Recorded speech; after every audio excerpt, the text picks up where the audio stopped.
하나님의 나라에 대해서 설교하면 어떻겠습니까? 이렇게 부탁을 받았습니다.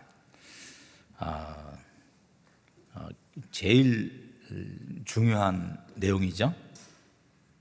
아닌가요? 네. 근데 참 어려운 것 같습니다. 그 나라에 살지 않고 하려면 이건 너무나 힘든 설교입니다. 이 설교는 커피 안 마시고 커피 맛 설명하는 것보다 더 힘든 겁니다. 이게. 네. 이제 곰곰이 좀 생각해봤습니다. 생각하다가 제가 이제 만나는 사람들한테 하나님 나라가 뭐냐, 하나님 나라가 뭐냐, 이렇게 뭐 이전에 그것을 생각하지 않은 건 아니지만 계속해서 이것에 대해서 사람들의 좀 의견들을 들어보곤 했었습니다. 하나님의 나라니까 하나님이 계시겠죠? 하나님이 왕으로 계신 나라, 이게 하나님의 나라의 가장 중요한 것입니다. 또 하나는 하나님의 통치가 있으니까 하나님의 법으로 다스리는 나라죠. 근데 혼자 다스릴 수 있겠습니까? 거기에는 다스림을 받는 하나님의 백성들이 있을 것입니다. 여기까지는 좋은데 좀 멈칫했습니다. 그 나라가 어떻게 생겼는지 잘 상상이 안 되는 거예요. 여러분들은 상상이 되십니까? 제대로 하나님의 나라를 본 적이 있나 하는 그런 스스로에게 좀 질문을 했었습니다. 하나님이 하나님의 법으로 하나님의 백성을 다스린다 하면은 참 행복하겠죠, 백성들이. 아마 거기는 즐겁고 기쁘고 평화가 있고 자유하고 사랑이 넘치는 아마 그런 나라가 아니겠습니까? 근데 저희 선교 단체도 그렇고 다른 단체도 살펴봐도 그렇고 교회도 보면은 되게 좀 힘들어하는 것 같아요. 형제가 연합하여 동거하며 어찌 그리 선하고 아름다운고 했는데 잘 본 적이 없어요. 되게 갈등이 심하고 다툼이 있는 아주 흔하죠, 그건. 최근에 이제 저를 보신 분들이 왜 이렇게 얼굴이 탔냐 이렇게 많이 물어요. 얼굴이 탔다고. 이제 햇빛에 끌려서 그런 거죠. 제가 이제 공주에 살고 있는데 우리가 아이들까지 성인들, 선교사들, 선교사 후보생들, 전임 사역자들 한 50명하고 이렇게 한 7, 80명이 몰켜 살고 있습니다. 이제 공주 주변에 산이 참 좋아요. 그래서 거기 걸어 다닌 지가 벌써 한 10년 가까이 됩니다. 거기 가면 나무들, 꽃들, 풀들, 얘네들이 서로 사랑하는구나 이런 걸 느껴요. 정말로 바람이 불면 다 같이 노래해요. 한 명도 한 놈도 빠지는 놈이 없어요. 그때 바람이 딱 그치면 다 조용히 바람이 불도록 기도하고 있어요. 숲은 하나예요. 숲이 하나님이 이게 만들어 놓은 그대로 다 해를 보면서 하늘을 찾아요. 참 놀라워요. 제가 이렇게 지나다니다가 이렇게 눈에 감춰져 있는 어떤 꽃 들풀, 작은 들풀을 보면 제가 이렇게 다가가가지고 참 너 예쁘다 이렇게 얘기하거든요. 인간 중에서 너를 이렇게 대면한 사람은 내가 유일하지 이렇게. 정말 그럴 것 같아요. 그 길을 다니는 사람도 드물지만 그 꽃을 발견한 사람은 아마 90억 인류 가운데 저밖에 없잖아요. 그런데 아무도 안 봐도 그 꽃이 주님만 생각하고 꽃을 피우는 거예요. 시기도 없고 다툼도 없고 분냄도 없어요. 그래서 제가 종종 그런 얘기를 합니다. 네가 내 선생이다. 그런 얘기를 합니다. 우린 주님이 우리의 머리시죠. 주님이 우리의 왕이신데 왜 우리에게는 이 아름다움이 별로 잘 나타나지 않을까? 생각해보면 간단합니다. 법대로 안 사니까 그렇습니다. 자기 마음대로 하고 싶으니까 그렇습니다. 서로 사랑하라고 했는데 사랑하지 않으니까 그런 겁니다. 주님이 계신데 주님보다 죄가 더 좋아요.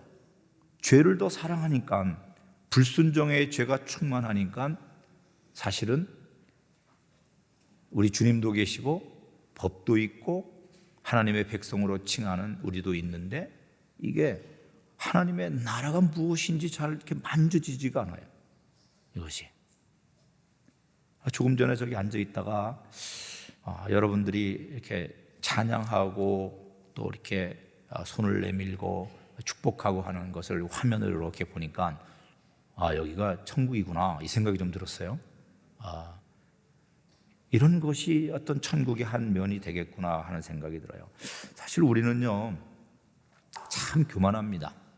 제가 오늘 이제 고속버스 타고 오기 전에 저를 우리 아들이 이렇게 차로 데려줬어요. 그런데 운전하고 있는 아들한테 제가 물었거든요. 야 아들아, 하나님 나라가 뭐냐?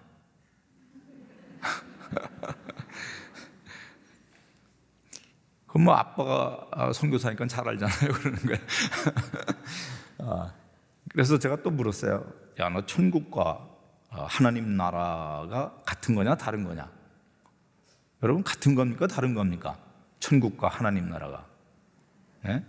영어로는 확실히 다르죠. Kingdom of Heaven, Kingdom of God. 그렇잖아요. 다르단 말이에요.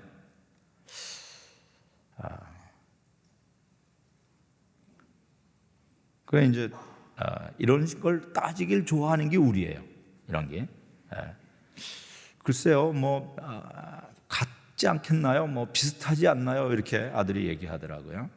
사실은 천국용이란 용어는 유대인들이 쓰는 용어죠. 왜냐하면 유대인들은 하나님, 야훼 이런 단어들을 굉장히 조심해서 쓰잖아요. 그래서 그 입에 올리기를 철저히 금하기 때문에 하나님 나라라는 말 대신에 천국이란 단어를 썼죠. 여러분 사복음서 중에 유대인의 왕되심을 주제로 해서 쓴 사복음서가 뭐죠? 마태복음이잖아요, 그죠? 그 마태복음에는 천국이라는 단어가 많이 나와요. 우리는 이런 걸 얘기하면서 옆에 있는 사람한테 묻죠. 마태복음에 천국이 몇 번 나오는지 아냐? 당연히 답은 뭐죠? 몰라야죠. 그럼 제가 답을 하는 거예요. 37번 나온다.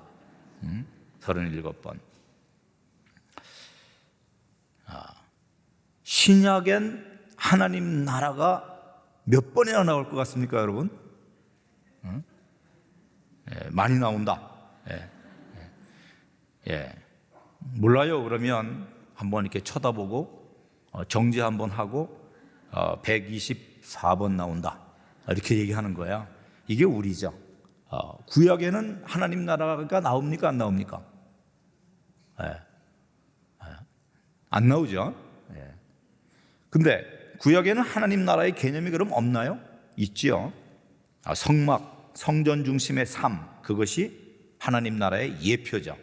왜냐하면 하나님이 계신 곳 성전, 성막, 특별히 분향당, 떡상, 또 등잔대가 있는 성소, 그리고 휘장을 건너 법궤 위에 두 그룹 사이에서 듣고 말씀하시는 그 지성소, 그 속죄소, 여러분이 이것이 뭐죠? 아주 하나님의 임재의 어떤 상징이지 않습니까? 참 우리가 이렇게 하나님 나라가 성경에 몇 번 나오고 천국은 몇 번 나오고 이런 건 아는데 하나님의 나라가 좀 설명하려면 이게 좀 희미해요, 솔직히.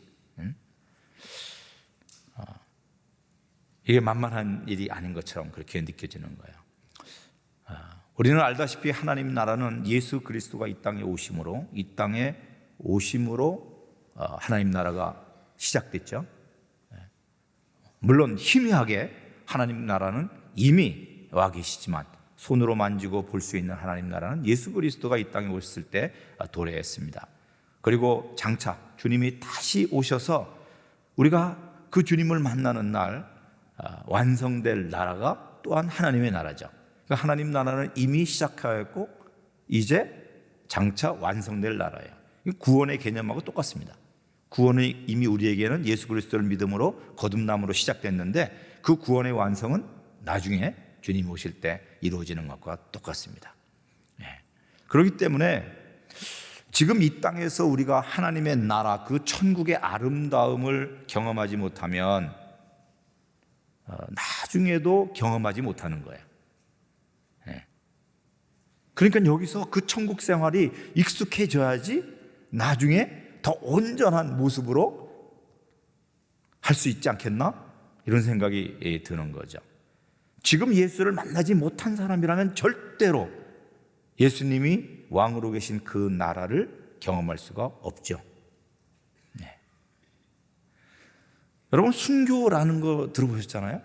여러분, 순교라는 게 뭡니까? 전에 우리 온누리교회 김선희 형제가 참 이라크에서 이 어려움을 당했을 때 그때 선교계에서는 이 순교의 개념이 많이 회자됐습니다. 이게 순교냐 아니냐? 당연히 순교죠. 그러나 이제 일반적으로 순교의 개념이 뭐냐? 막 마음대로 살다가 어느 날 나쁜 사람들한테 예수님 믿는다고 해서 죽었다. 그럼 순교냐? 참 모호하죠? 그러니까 순교라는 것은 날마다 주님과 함께 동행하고 날마다 나는 죽노라고 고백했던 사도 바울처럼 살다가 그렇게 죽으면 그게 참된 순교죠. 마찬가지라는 거죠. 구원의 그것도 똑같고 구원의 즐거움, 하나님과 동행하는 그 즐거움 속에 살다가 구원이 완성되는 그것을 경험하는 것처럼 하나님의 나라도 그래야 될 것이다 라는 거죠.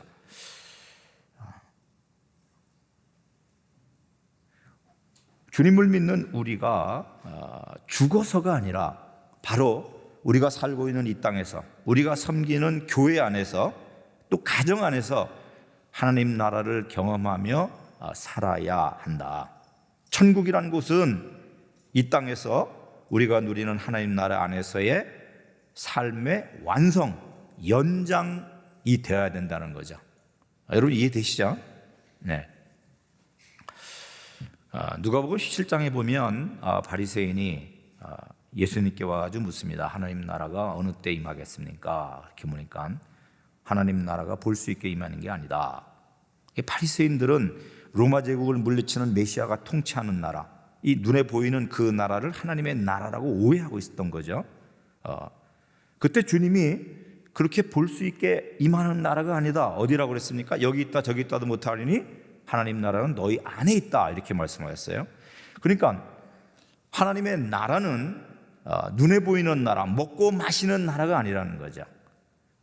로마서 14장에 보면은 성령 안에서 의와 평강과 희락이 있는 곳이다 라고 얘기해요. 의와 평강과 희락이 있는 곳이다.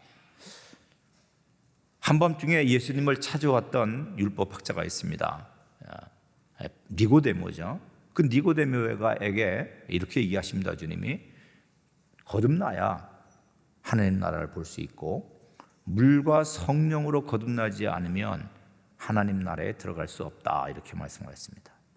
그러니까 하나님 나라는 아무나 들어가고 아무나 누리고 있는 것이 아니라는 거죠. 성령으로 거듭나고 성령 안에 있을 때 주어지는 것이다라는 거예요. 하나님의 나라는 성령 안에서 주어지는 것이다.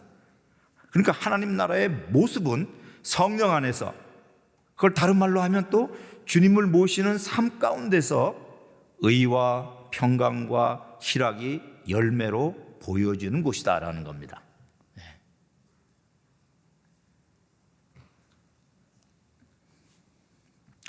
우리 하나님 아버지, 우리 주님은 우리에게 이 나라를 우리에게 주시기를 기뻐하십니다. 그렇기 때문에 아버지께서 아들을 보내셨죠. 그리고 십자가에서 죽고 부활하게 하시면서 우리의 죄를 씻어주셨습니다. 왜냐하면 그곳은 죄를 가지고는 들어갈 수 없는 곳이기 때문입니다. 천국은 죄를 가지고 들어갈 수 없는 곳이다. 의를 가지고 들어가야 되는데 우리에게 의가 없기 때문에 하나님이 아들을 보내셔서 아들의 의를 덧입은 우리들을 천국으로 인도하게 하신 거죠. 이 천국을 주님은 우리에게 주시기를 너무너무 사모하신 겁니다. 그리고 우리에게도 말씀하셨어요. 예수님도 그의 나라와 그의 의를 구하라.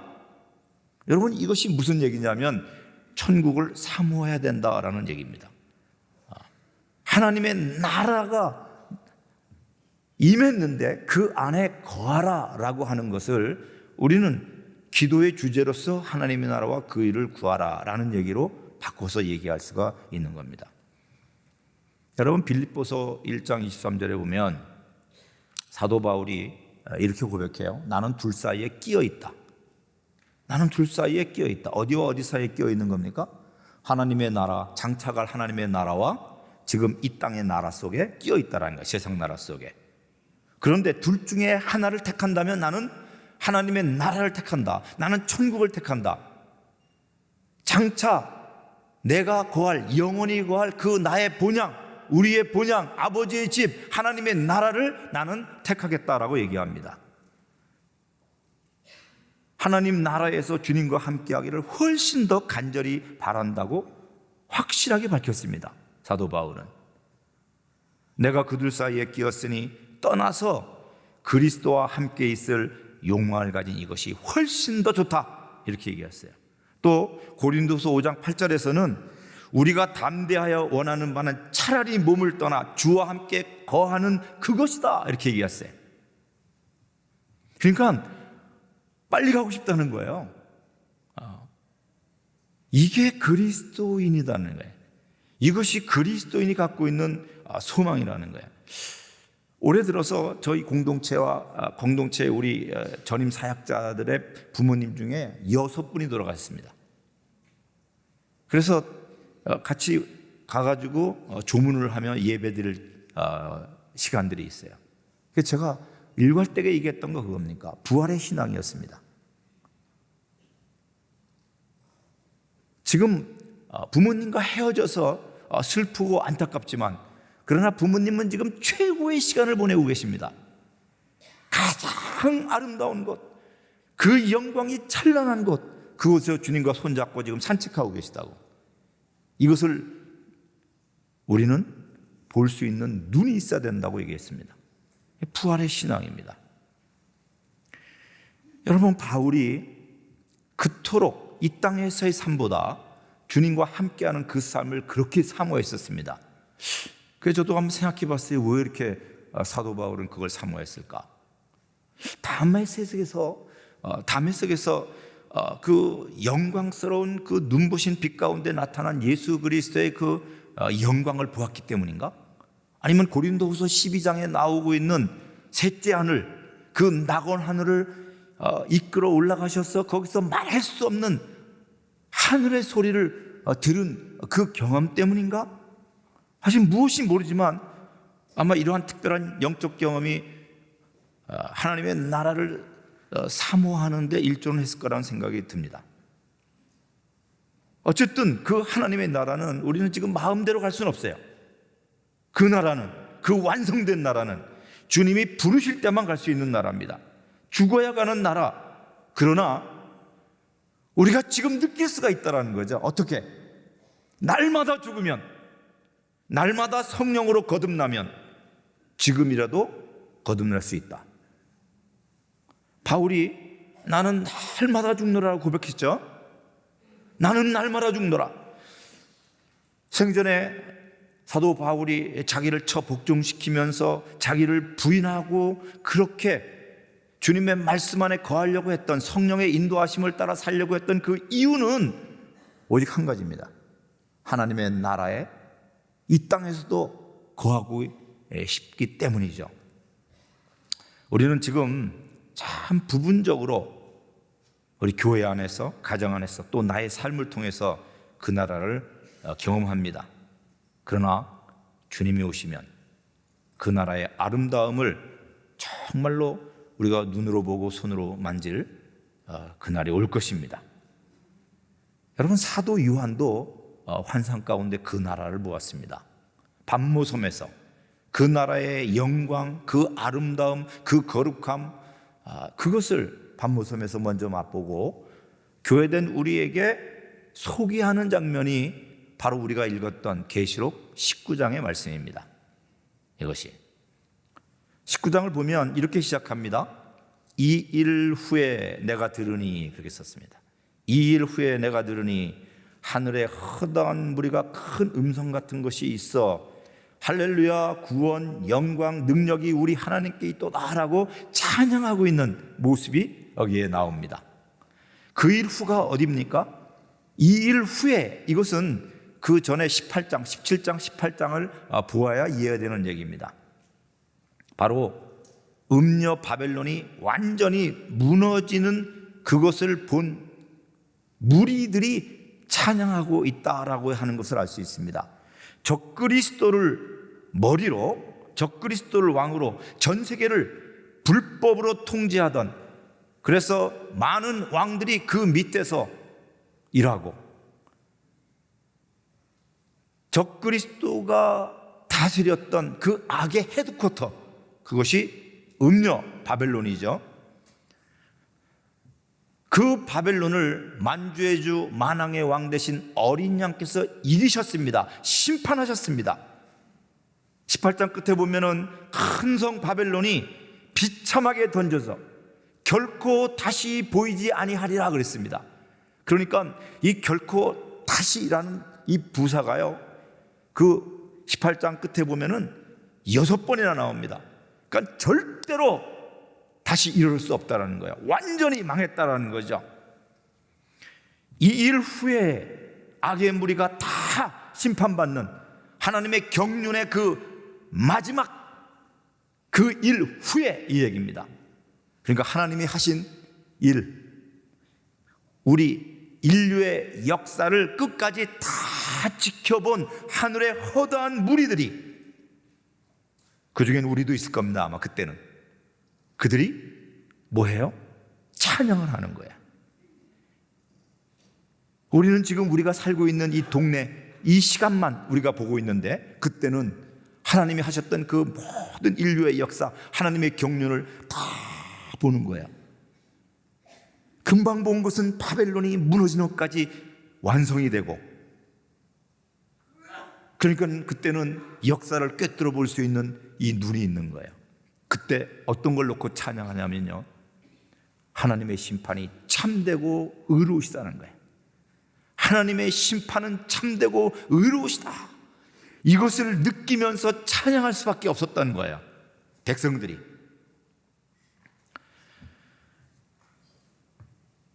여러분, 하나님의 심판이 참되고 의로우면 거기에는 무엇이었습니까? 죄와 관련된 것은 하나도 존재하지 않는 겁니다. 죄가 없는 나라, 죄가 다 사라진 나라, 그 나라가 얼마나 아름다울까요, 여러분? 한번 이건 상상할 수가 없죠, 사실은. 이렇게 얘기해도 그 아름다움에 그것을 본 무리들이 다 충격을 받고 찬양할 수밖에 없다는 것을 얘기하고 있는 겁니다. 여러분, 우리 삶 속에서도 하나님의 심판은 날마다 일어나죠. 주님은 우리를 책망도 하시고 징계도 하시고 꾸짖기도 하십니다. 주님의 손에는 지팡이와 막대기가 있죠. 이 지팡이로, 이 큰 지팡이로는 이 나쁜 놈들을, 우리를 보호하신다고 나쁜 놈들을 물리치는 무기고, 그죠? 막대기는 뭐예요? 양의 엉덩이들을 때려가지고 의의 바른 길로 가게 하는 이 책망이죠. 우리는 이러한 책망, 징계, 어려운 일, 어떤 병들, 그러면은 왜 이렇게 우리를 힘들게 하시나 잘 모릅니다. 나를 버리셨나? 하시나 불평불만이 나올 수도 있습니다. 저도 선교지에서 거기서 태어난 우리 둘째 영우가 장폐색 이와고 장을 몇 미터 잘라내고 심장 수술하고 목 수술하고 또 얹챙이 수술도 하고 여러 가지 1, 2년 안에 그런 일들이 일어났습니다. 저도 눈에 안질이 걸려서 너무 힘든 시간들을 보냈었습니다. 우리 교회에게 이런 일을 얘기하기가 참 민망할 정도로 선교사가 잘 돼야 되는데, 근데 궁극적으로 저는 그것이 무엇인지 알았어요. 그것이 하나님이 저를 의의 바른 길로 가게 하시기 위한 하나님의 사랑의 책망이었다라는 것에 대해서 전적으로 동의하게 되었습니다.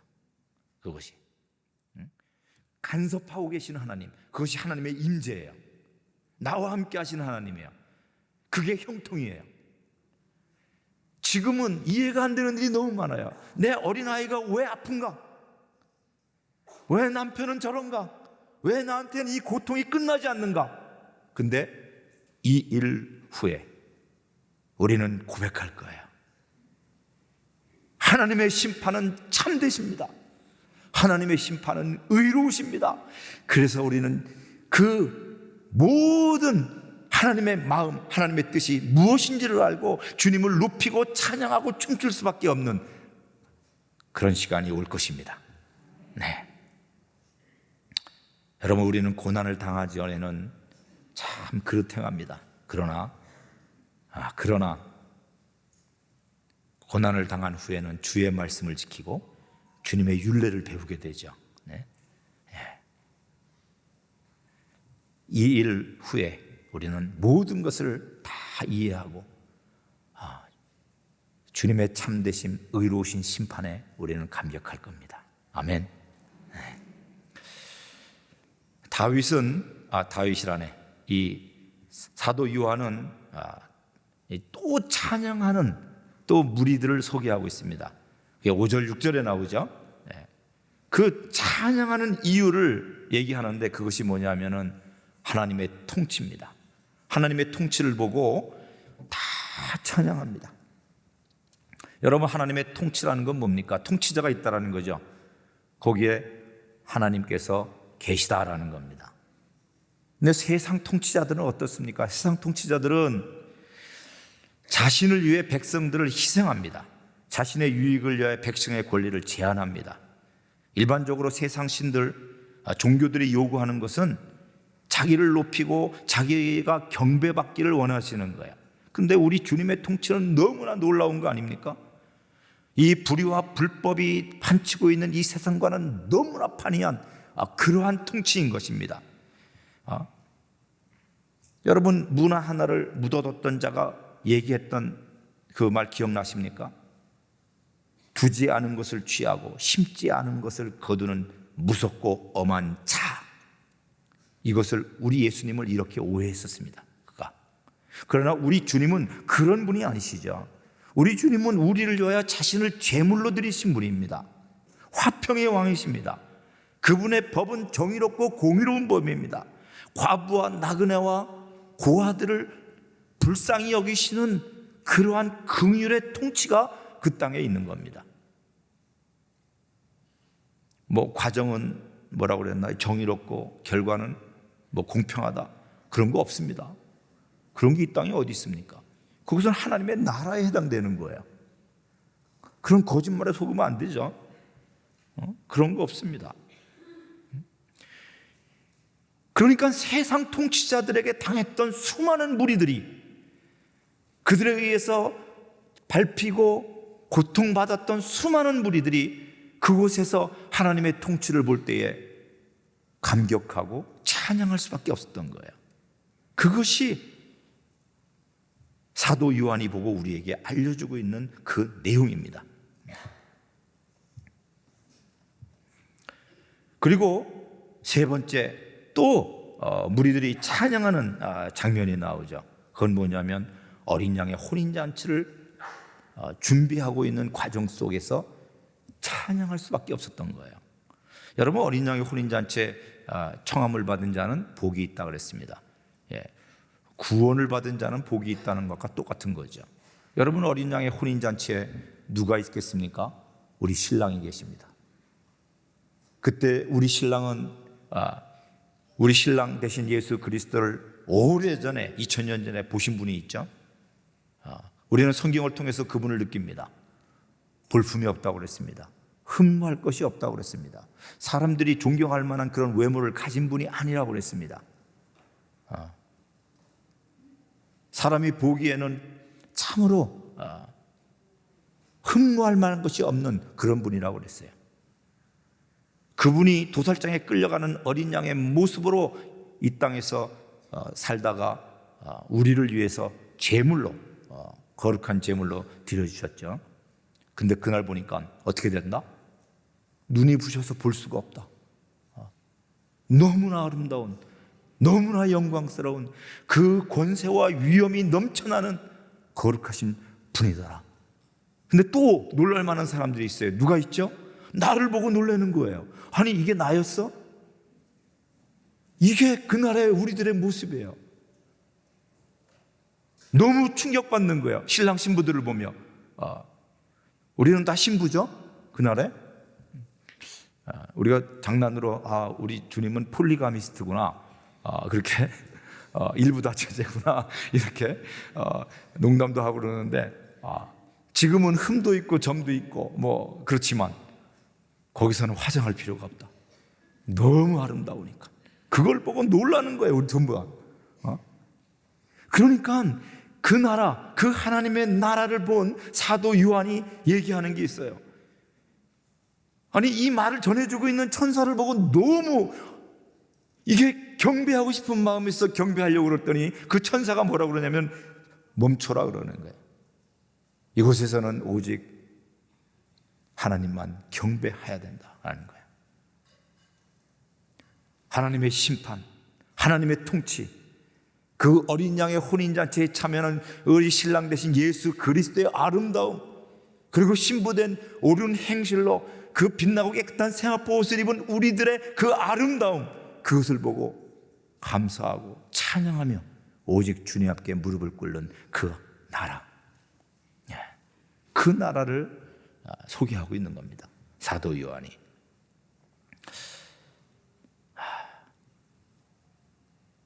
여러분, 그 나라가 보고 싶지 않습니까? 보고 싶죠? 근데 못 가죠. 우리는 스스로 갈 수가 없어요. 죽어야 가는데, 그럼 자살 안 되죠. 큰일 나죠.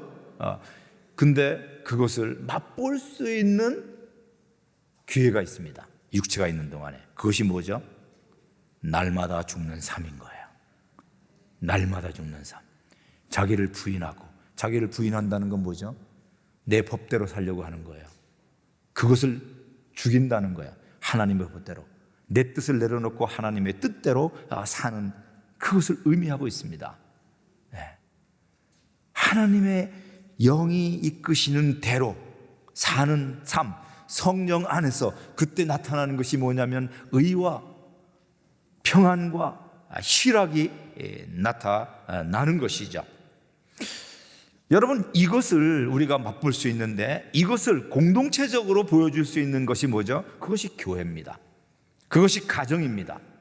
그 안에 구원의 기쁨, 그리스도의 신부의 아름다움, 그리고 그 통치의 그 놀라움, 그 영광, 그 심판에 참되고 의로움을 보여주는 것이 바로 교회죠. 여러분, 사도 마태는 마태복음 13장에서 그러한 다양한 천국의 모습을 우리에게 보여주고 있어요. 그래서 교회가 어떠해야 될지, 천국이라고 얘기하고 있지만 그것은 교회가 어떠해야 될지, 이것을 우리에게 나타내주고 있는 거죠. 우리가 그걸 좀 살펴보고 말씀을 마치도록 하겠습니다. 여러분, 하나님의 나라는 어떻게 시작하죠? 우리가 하나님의 나라에 들어가려면 죄가 없어야 됩니다. 그렇기 때문에 세례 요한도 뭐라고 선포했습니까? 회개하라, 하나님 나라가 가까웠다라고 했습니다. 예수님도 공생애를 시작하시면서 회개하라, 하나님 나라 갖고 왔다고 얘기했습니다. 회개가 우리가 회개한다고 죄를 씻어지는 건 아니에요. 회개로 말미암아 하나님의 예수님이 속량의 제물로 드려졌기 때문에 하나님의 은혜가 우리에게 임하면 그렇게 되는 거죠. 그러나 하나님의 은혜가 임하기 위해서는 우리가 준비해야 될 것이 있어요. 그게 뭐다? 회개라는 거야. 회개와 순종입니다. 이것이 우리가 해야 될 거예요. 여러분, 우리 계시록 19장 7절, 8절에 보면 어린 양의 혼인 기약이 이르렀는데 아내된 우리가 준비해야 되는 것이 있다고 그랬습니다. 우리가 준비하는 것이 있었더니 이 세마포 옷을 우리 하나님께서 허락해 주셨다고 얘기하는 거예요. 옷을 입도록 허락해 주셨다는 거예요. 이해되시죠? 우리가 준비하니까 그것을 입혀 주셨다라는 거예요. 우리가 준비할 것이 뭐다? 회개요? 순종이다라는 거예요.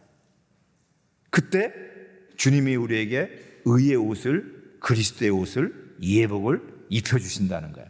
여러분, 우리가 회개를 그러니까 굉장히 소중하게 생각해야 됩니다.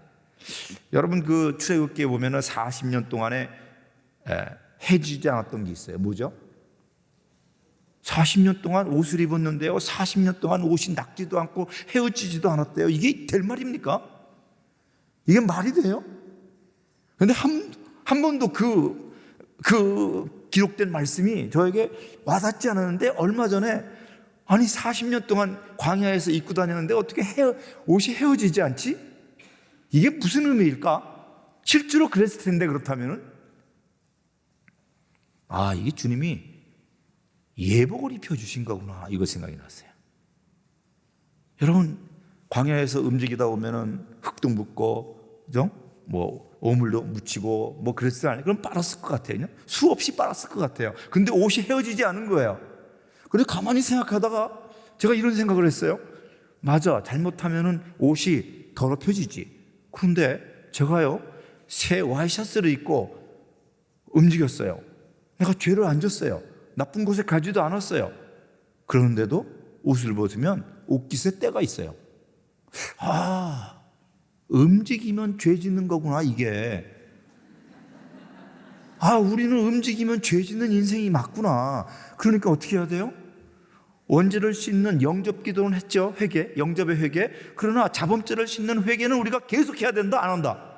해야 된다. 계속 해야 된다. 그것이 어린 양의 혼인잔치의 신부들이 준비하는 일이라는 거예요. 그러면 주님께서 우리의 예복을 늘 빛나고 깨끗한 세마포로 바꿔주실 것이다. 아멘. 자, 이 준비를 하면 어떤 일이 나는가, 그걸 잠깐 좀 보고 마치도록 하겠습니다.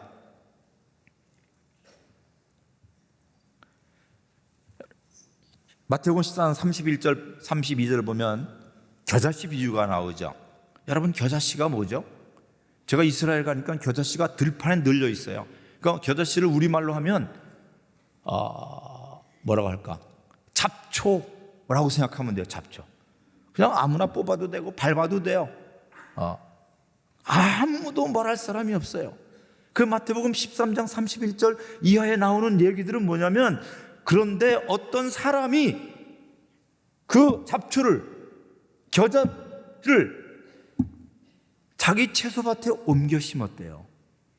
여러분, 이렇게 되면 어떻게 되는지 아세요? 이거 함부로 못 밟습니다. 이거 함부로 누가 그것을 뽑아갈 수도 없습니다. 왜냐하면 주인이 있기 때문에. 근데 그 주인이 누구예요? 우리 주님이세요. 이게 뭐죠? 우리가 그의 소유된 백성, 이 은혜를 입은 거예요. 은총을 입은 거예요. 이 놀라운 은총을. 여러분, 그 겨자는 1년생 풀이에요. 초식, 뭐라구나, 이걸 1년생 풀이에요. 근데 그 풀이 나중에 뭐가 된다고 그랬죠? 나무가 된다고 그랬어요. 이거 완전히 다른 존재가 되는 거예요. 죄인이 세상에서 내쳐버려진, 죽기를 무서워 마귀의 종로로 타던 자들이 하나님의 거룩한 소유된 백성, 하나님의 자녀가 된 거예요. 이게 뭐죠? 은혜예요. 우리가 은혜를 받은 거예요. 그러니까 우리는 이 은혜 안에 이것을 기억하고 살아야 된다는 거예요. 그리고 싹이 나고 잎이 나고 가지가 나고 열매 맺고 새가 깃든다. 뭐죠? 이것은 자란다는 거예요. 하나님의 나라가. 아시겠죠? 교회는 어떻다? 하나님의 은혜 아래에 있어야 된다. 그리고 교회는 그 은혜 아래에 있으면 자란다. 저절로 자라게 되어 있다. 그 영광이 의와 희락과 그 화평, 평안이 드러나면 그 빛을 보고 사람들은 들어온다라는 거예요. 그 다음에 나와 있는 게 뭐죠? 밭에 어떤 사람이 감춰져 있는 부활을 발견했다는 거예요. 44절 보면은. 그래서 이것을 발견한 다음에 어떻게 해요? 혼자 좋아해요. 이건 복권 당첨됐을 때보다 더 기뻐할 거죠, 이건. 혼자 좋아해요, 그냥. 그리고 돌아가서 몰래 그 밭을 사기 위해서 자기 소유를 어떻게 했다고 그랬어요? 다 팔았다고 그랬어요. 자기 소유를 다 팔아 다른 사람이 사기 전에 그 밭을 샀다는 거예요. 응?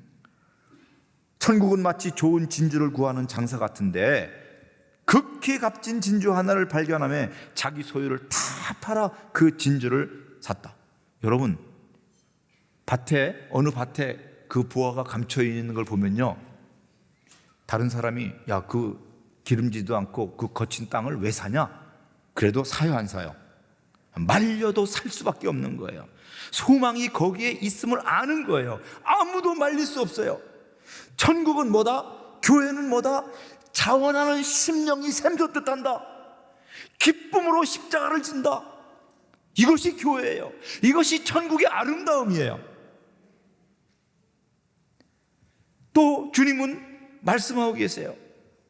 여러분, 신명기 15장이나 출애굽기 21장이면은 왜 안식년이 되면은 종에서 풀려나잖아요.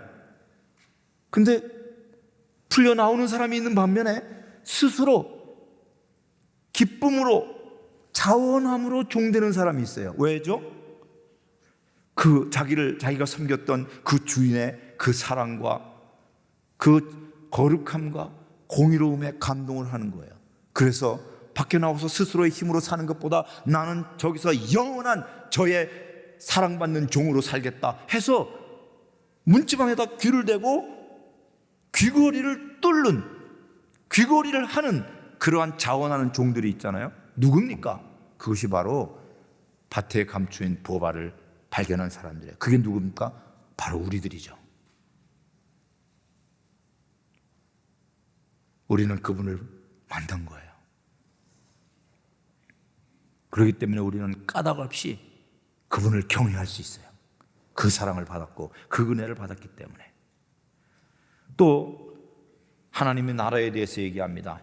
24절에서 30절 같은 데 보면은 마태복음 13장에 가라지가 나와요. 가라지. 예? 가라지가 나옵니다. 여러분, 이 가라지가 나온다는 건 뭐죠? 싸움이 있다는 거예요. 치열한 전쟁이 있다는 겁니다. 교회는 늘 전쟁하는 거예요. 내가 이 반석 위에 내 교회를 세우니 음부의 권세가 이기지 못하리라 그랬어요. 예. 사실은 음부의 권세가 견디지 못하리라는 그 뜻입니다. 우리는 늘 전쟁 가운데 있다는 걸 기억해야 된다. 그러니까 깨어 있어야 된다는 걸 얘기하는 거죠. 네. 그리고 마태복음 13장 51절에서 52절 보면은 천국의 서기관이 곳간마다 옛것과 새것을 날마다 내오는 집주인과 같다라고 했어요. 그건 옛것과 새것을 곳간에서 마음대로 갖고 온대요. 이게 무슨 뜻이에요? 천국은 침노하는 자의 것이라는 거예요. 믿음으로 우리가 성령을 구하면 주님께서 성령을 얻게 해주신다는 거예요. 믿음으로 정결함을 구하면 우리가 정결함을 덧입을 수 있다는 거예요. 믿음으로 사랑을 구하면 우리가 사랑의 사람이 된다는 거예요. 믿음으로 은혜를 구하면, 기쁨을 구하면,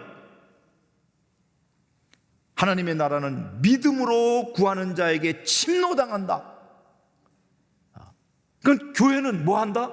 하나님 나라를 침노하는 자들이다. 그리고 마태복음 13장 47절에서 50절엔 뭐라고 그랬습니까? 각종 물고기를 모으는 그물과 같은데 그 그물에 고기가 가득해요. 근데 거기서 좋은 것은 그릇에 담고 못된 것은 어떻게 한다고 그랬어요? 내버린다고 그랬습니다. 이게 뭐죠?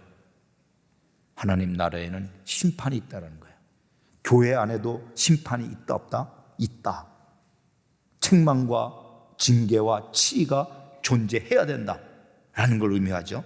그리고 그렇게 하시는 이유는 궁극적인 영원한 심판에서 우리가 자유하게 되기 위해서 하나님은 사랑하시기 때문에 우리를 책망하신다. 그 얘기입니다. 여러분, 우리는 마지막 심판을 우리는 많은 사람이 그날을 두려워하지만 우리에게는 그날이 너무나 영광스러운 날이 될 것입니다. 어린 양 예수 그리스도, 우리를 위해 피 흘리신 그분이 우리의 아버지시요 구원자시요 우리의 신랑이기 때문입니다. 여러분, 계시록 1장에 보면은 예수께서 우리를 부르셨는데 우리의 부르심이 뭐냐면 나라와 제사장으로 불렀다고 그랬습니다. 우리는 제사장이라는 것을 너무나 잘 압니다. 왕 같은 제사장으로서 다른 사람을 예수께로 인도해서 죄를 씻어주게 하는 그 역할이죠. 그래, 나라의 역할은 뭐죠? 우리를 하나님의 나라로 부르셨다는 거예요.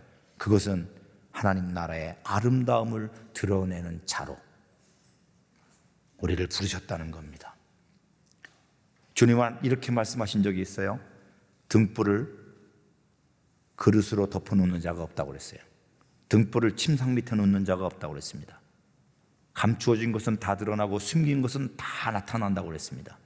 여러분, 무엇이 감추어진 것이 무엇이겠습니까? 숨긴 것이 무엇이겠습니까? 죄입니다.